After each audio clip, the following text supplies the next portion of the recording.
Thomas was waiting at a junction when a bus arrived. "Hello," said Thomas. "Who are you?" "I'm Bertie. Who are you?" "I'm Thomas. I run this branch line." "So you're Thomas, eh? I remember now. You got stuck in the snow. I took your passengers and Terence the tractor pulled you out. I've come to help you with your passengers today." "Help me," said Thomas. "I can go faster than you."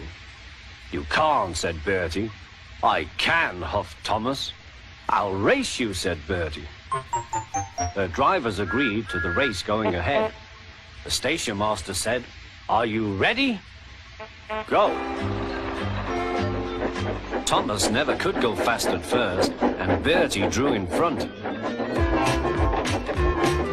"Why don't you go fast? Why don't you go fast?" called Annie and Clarabel. Wait and see," hissed Thomas. "He's a long way ahead," they wailed. But Thomas didn't mind. He'd remembered the level crossing.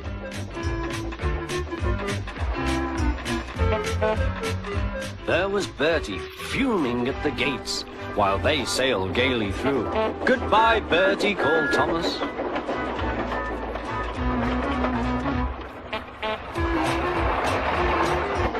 After that, the road left the railway, so they couldn't see Bertie.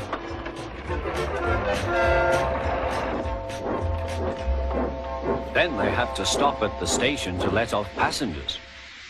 "Pip, pip, pip! Quickly, please," called Thomas. And off they went again. Come along," sang Thomas. We're coming along," sang Annie and Clarabel. Hurry, hurry, hurry," panted Thomas. Then he looked ahead. There was Bertie tooting triumphantly on his horn. "Oh, dearie me," groaned Thomas. "Steady, Thomas," said his driver. "We'll be Bertie yet." "We'll be Bertie yet, we'll be Bertie yet," echoed Annie and Clarabel. We'll do it," panted Thomas. "Oh, bother, there's a station." Then he heard Bertie. "Goodbye, Thomas. You must be tired. Sorry I can't stop. We buses have to work, you know. Goodbye." "Oh, dear," thought Thomas. "We've lost." But he felt better after a drink. The signal dropped. "Hurrah, we're off! Hurrah, we're off!" puffed Thomas.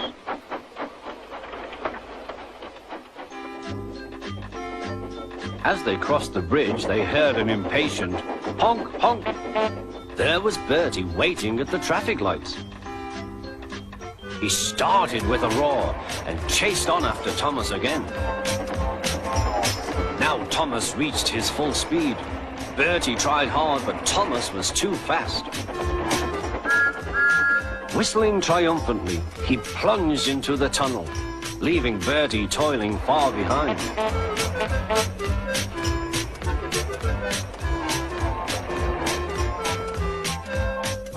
We've done it, panted Thomas.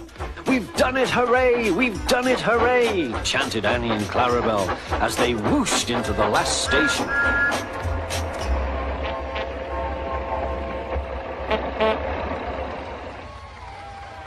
Everyone was there to celebrate Thomas's victory, but they gave Bertie a big welcome too. "Well done, Thomas," said Bertie. "That was fun. But to beat you over that hill, I should have to grow wings and be an aeroplane."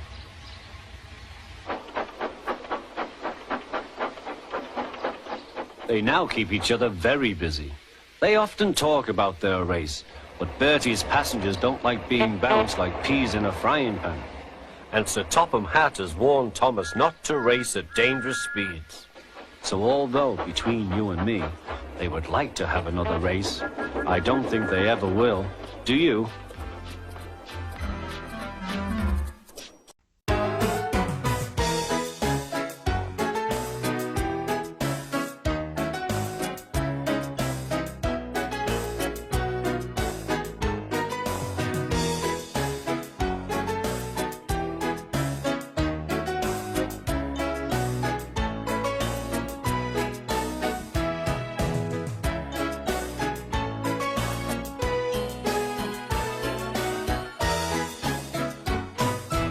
traction engine, enjoyed living in the vicarage orchard.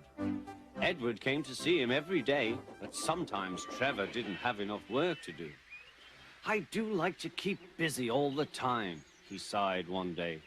"And I do like company, especially children's company." "Cheer up," smiled Edward. "Sir Topham Hatt has work for you at his new harbour. I'm to take you to meet Thomas today." "Ah!" exclaimed Trevor happily. "A harbour! The seaside! Children! That will be lovely!"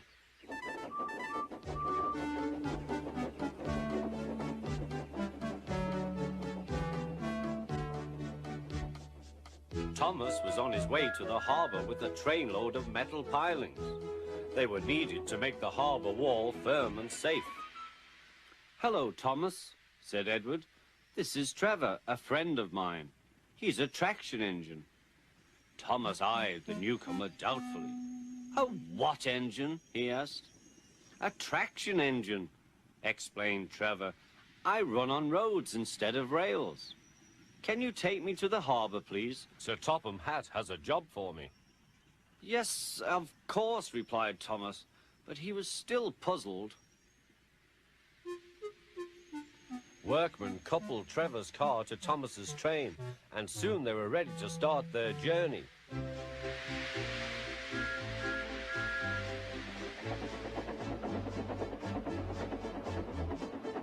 "I'm glad Sir Topham Hatt needs me," called Trevor. "I don't have enough to do sometimes, you know, although I can work anywhere, in orchards, on farms, in scrapyards, even at harbours." "But you don't run on rails," puffed Thomas. "I'm a traction engine. I don't need rails to be useful," replied Trevor. "You wait and see." When they reached the harbour, they found everything in confusion. Cars had been derailed, blocking the line, and stone slabs lay everywhere. "We must get these pilings past," said Thomas's driver. "They are essential. Trevor, we need you to drag them round this mess." "Just the sort of job I like," replied Trevor. "Now you'll see, Thomas. I'll soon show you what traction engines can do." Trevor was as good as his word. He dragged the pilings clear with chains and towed them into position. "Who needs rails?" he muttered cheerfully to himself.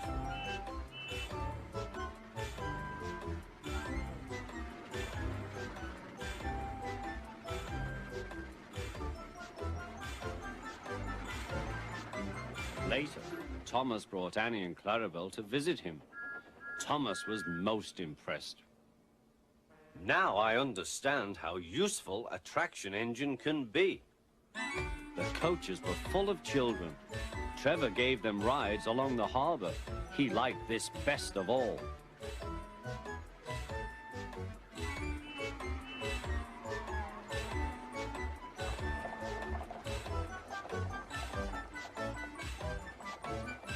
"He's very kind," said Annie. "He reminds me of Thomas," added Clarabel. Everyone was sorry when it was time for Trevor to go. Thomas pulled him to the junction. A small tear came into Trevor's eye. Thomas pretended not to see. He whistled gaily to make Trevor happy. "I'll come and see you if I can," he promised. "The vicar will look after you, and there's plenty of work for you now at the orchard. But we may need you again at the harbour someday." "That would be wonderful," said Trevor. That evening, Trevor stood remembering his new friend Thomas, the harbour, and most of all, the children. Then he went happily to sleep in the shed at the bottom of the orchard.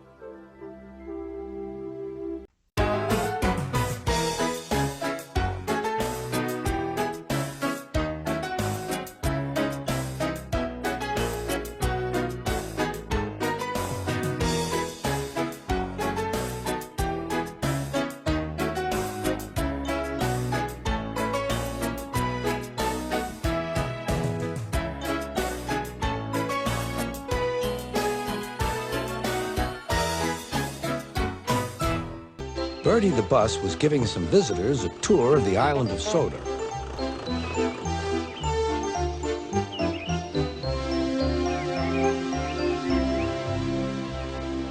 It was their last afternoon, and Edward was preparing to take them to meet Bill and Ben. He found it hard to start the heavy train. Did you see him straining? Asked Henry. Positively painful, Remarked James. Just pathetic. Grunted Gordon. He should give up and be preserved before it's too late. Shut up, burst out Duck. You're all jealous. Edward's better than any of you. You're right, Duck, said Boko. Edward's old, but he'll surprise us all. I've done it. We're off. I've done it. We're off, said Edward as he finally puffed out of the station.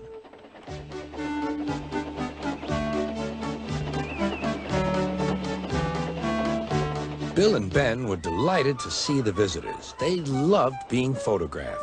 Later, they took the party to the China Clay Works in a brake van special.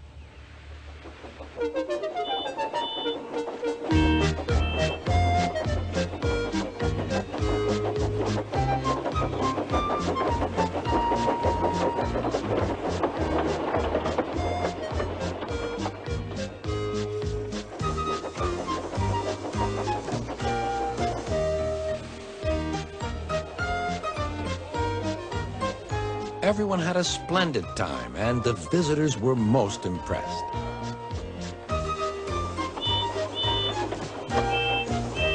Then Edward took the visitors home.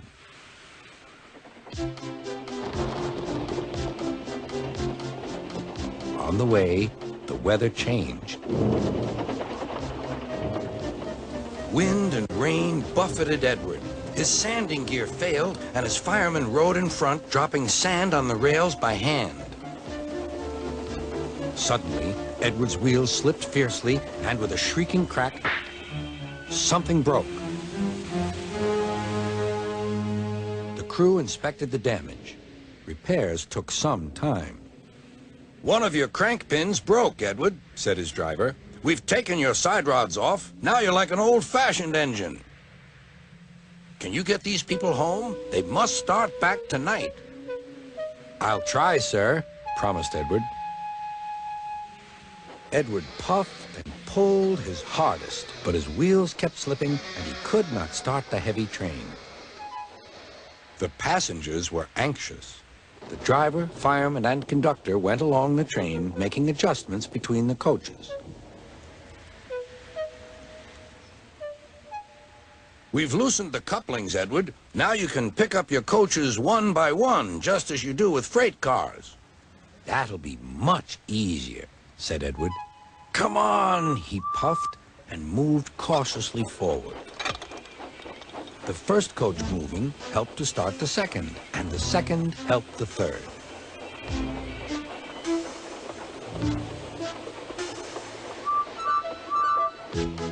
I've done it! I've done it! Puffed Edward. Steady, boy, warned his driver. Well done, boy! You've got them! You've got them! And he listened happily to Edward's steady beat as he forged slowly but surely ahead. At last, battered, weary, but unbeaten, Edward steamed in.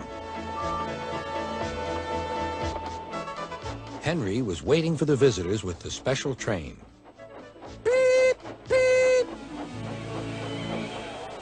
Sir Topham Hatt angrily pointed to the clock, but excited passengers cheered and thanked Edward, his driver, and fireman.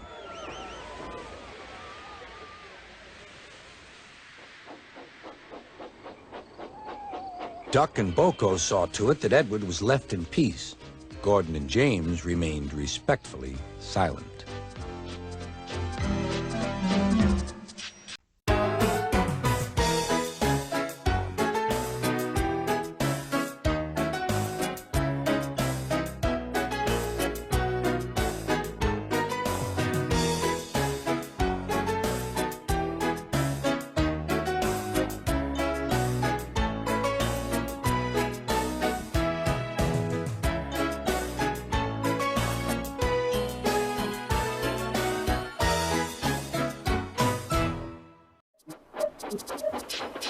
Thomas the Tank Engine was grumbling to the other engines. I spend my time pulling coaches about ready for you to take out on journeys. The other engines laughed. Why can't I pull passenger trains too? You're too impatient, they said. You'd be sure to leave something behind. Rubbish, said Thomas. I'll show you. One night, he and Henry were alone. Henry was ill. The men worked hard, but he didn't get better.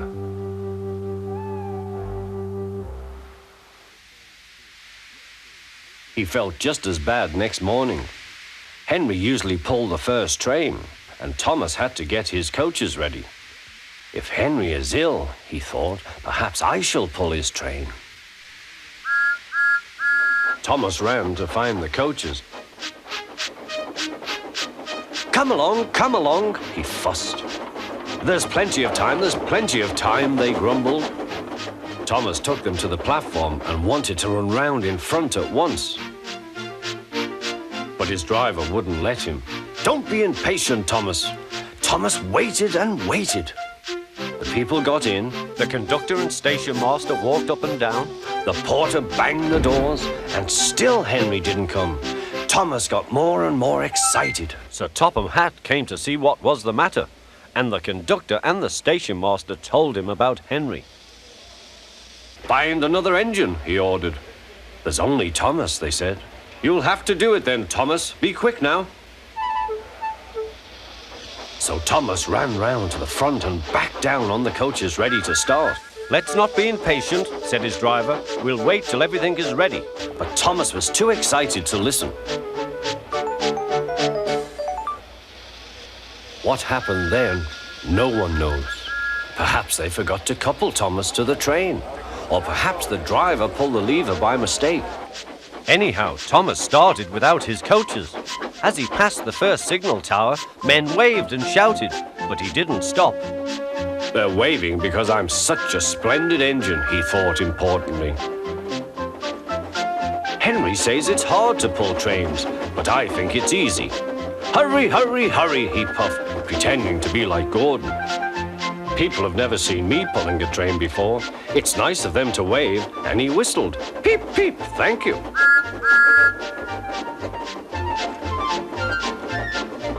Then he came to a signal at danger. Bother, he thought. I must stop, and I was going so nicely too. What a nuisance signals are. He blew an angry peep, peep on his whistle. The signalman ran up. Hello, Thomas, he said. What are you doing here? I'm pulling a train, said Thomas. Can't you see? Where are your coaches, then? Thomas looked back. Why, bless me, he said, if we haven't left them behind. Yes, said the signalman. You'd better go back quickly and fetch them. Poor Thomas was so sad, he nearly cried. Cheer up, said his driver. Let's go back quickly and try again.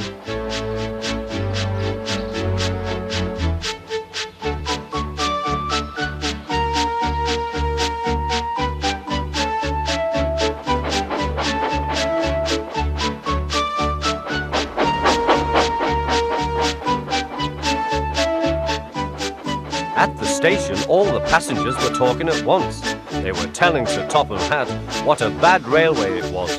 But when Thomas came back, they saw how sad he was and couldn't be cross. He was coupled to the train, and this time he really pulled it.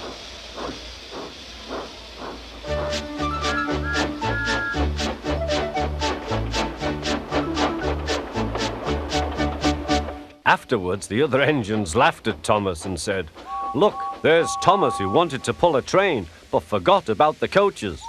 But Thomas had already learned not to make the same mistake again.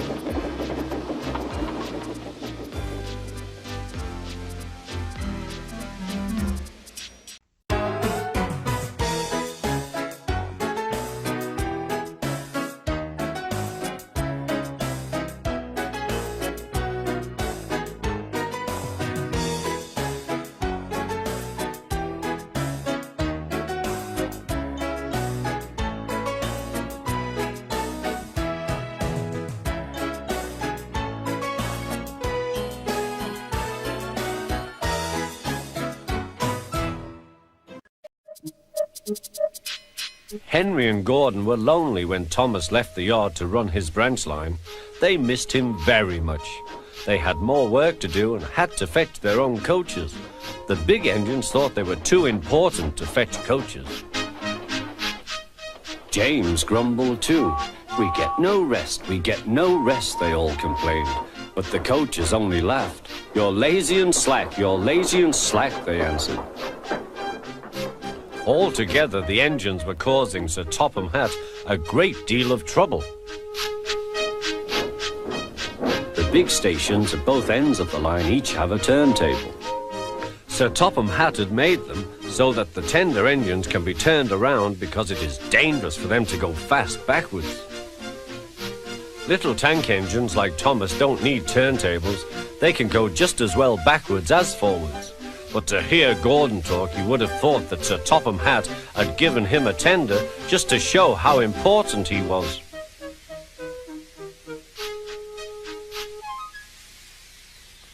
"You don't understand, little Thomas. We tender engines have a position to keep up. It doesn't matter where you go, but we are important. And for Sir Topham Hatt to make us do shunting, fetch coaches, and go on some of those dirty sidings, it's not the proper thing." Thomas chuckled and went off with Annie and Clarabel. "Disgraceful," Gordon hissed as he ran backwards to the turntable. The turntable was in a windy place close to the sea, and if he was not on it just right, he put it out of balance and made it difficult to turn. Today, Gordon was in a bad temper, and the wind was blowing fiercely. His driver tried to make him stop in the right place, but Gordon wasn't trying. The fireman tried to turn the handle, but Gordon's weight and the strong wind prevented him. "It's no good," they said at last. "Your big tender upsets the balance. If you were a little tank engine, you'd be all right. Now you'll have to pull the next train backwards." "Look," called some boys, "there's a new tank engine." "Oh, it's only Gordon back to front." "Hello," called Thomas, "playing tank engines? Sensible engine. Take my advice, scrap your tender and have a nice bunker." Gordon said nothing. Even James laughed when he saw him. "Take care," hissed Gordon, "you might stick too." "No fear," chuckled James, "I'm not so fat as you." "I mustn't stick," thought James. He stopped on just the right place to balance the table. It could now swing easily. Gordon arrived in time to see everything. James turned much too easily. The wind puffed him round like a top. He couldn't stop.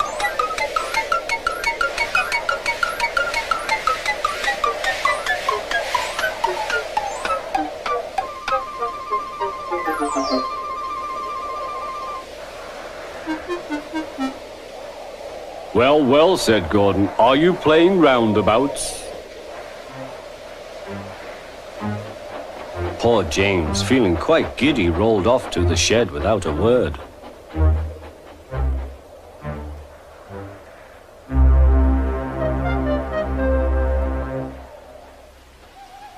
That night, the three engines had an indignation meeting. "It's shameful to treat tender engines like this. Gordon has to go backwards and people think he's a tank engine. James spins round like a top and everyone laughs at us. And to add to that, Sir Topham Hatt makes us all shunt in dirty sidings. Blech!" "Listen," said Gordon. He whispered something to the others. "We'll do it tomorrow. Sir Topham Hatt will look silly." The engines had decided to go on strike.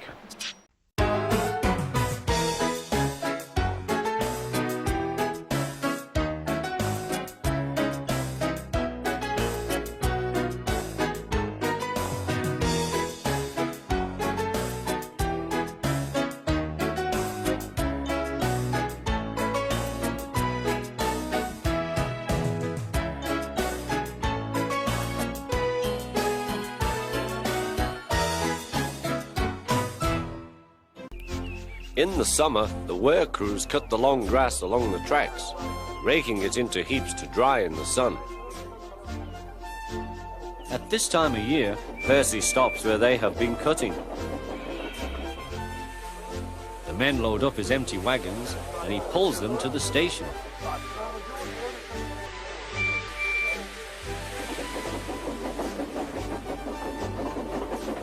Toby then takes them to the hills for the farmers to feed their stock.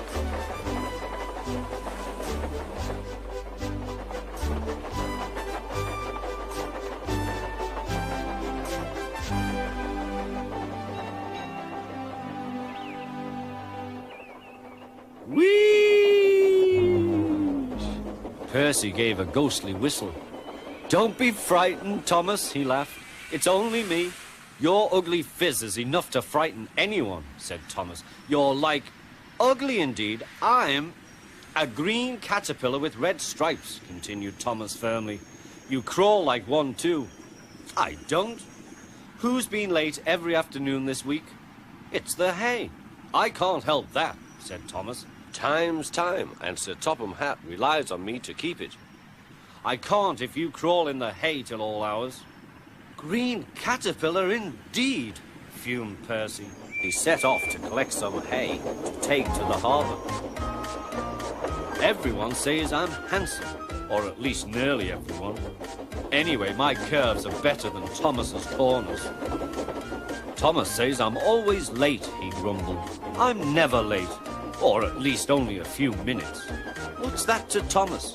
He can always catch up time further on." All the same, he and his driver decided to start home early. Then came trouble.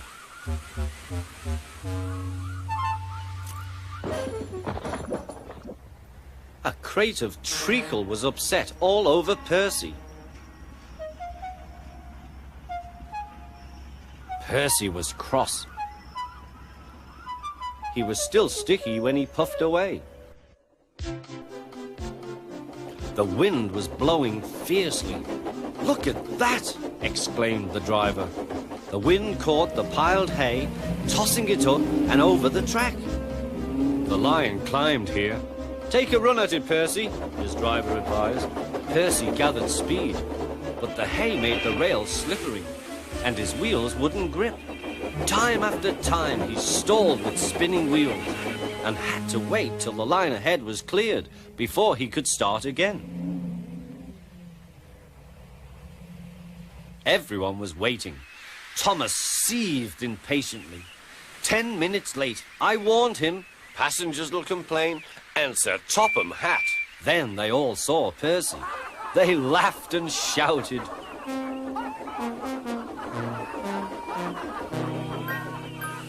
"Sorry I'm late," Percy panted. "Look what's crawled out of the hay," teased Thomas. "What's wrong?" asked Percy. "Talk about hairy caterpillars," puffed Thomas. "It's worth being late to have seen you."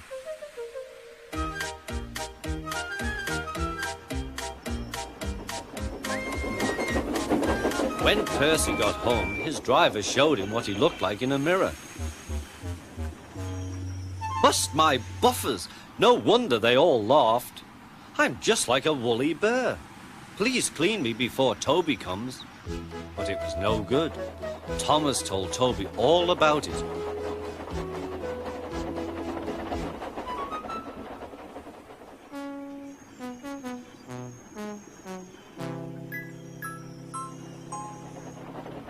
Instead of talking about sensible things like playing ghosts, Thomas and Toby made jokes about woolly bear caterpillars and other creatures which crawl about in hay.